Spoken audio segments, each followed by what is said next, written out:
clear, and genetic rejuvenation. Clear? So the process of sexual reproduction involves genetic intermixing and genetic rejuvenation.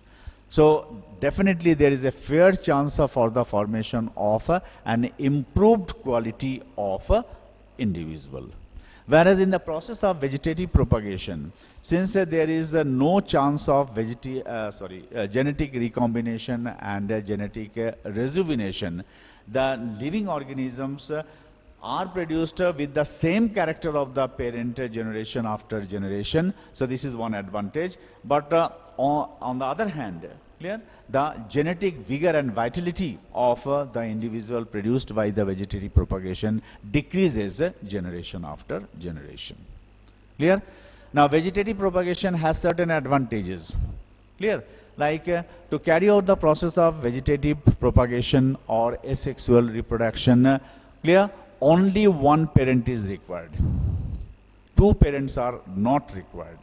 Whereas in the process of sexual reproduction, there is the involvement of two parents, one male parent and one female parent, which produce the male and female gamete, which ultimately fuse to form the zygote. But in case of asexual reproduction or vegetative propagation, a single parent can carry out the process.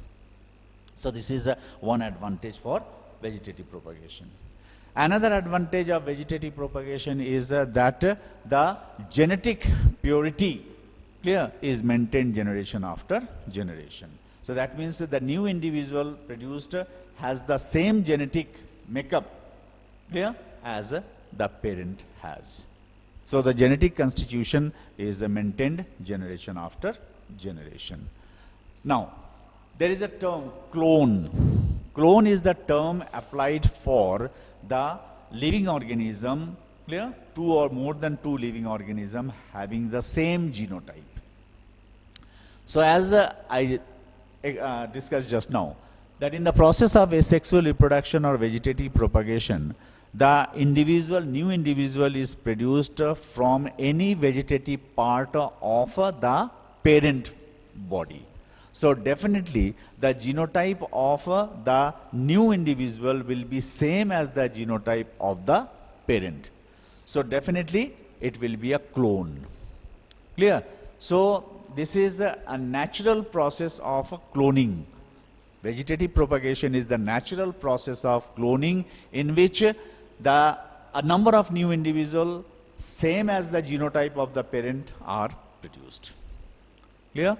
So this is vegetative propagation. Another advantage of vegetative propagation is that it is a faster process, it is a surer process, clear?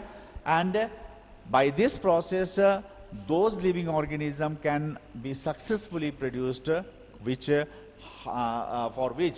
carrying out the process of sexual reproduction is difficult for some reason or other.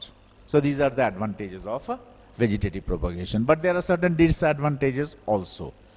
Clear? Since they are cloned, clear, a number of new generations are produced with the same genotype, definitely the genetic vigor and vitality go on decreasing generation after generation.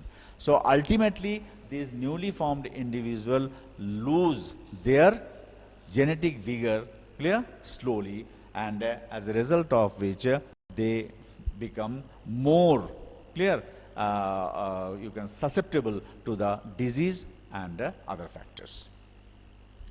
But the new individuals which are produced by the process of sexual reproduction are produced as a result of genetic rejuvenation. Clear? They are produced with a mightier genetic or stronger genetic health, so they can successfully survive in the ever-changing environmental condition. Now, let us come to the different types of asexual reproduction.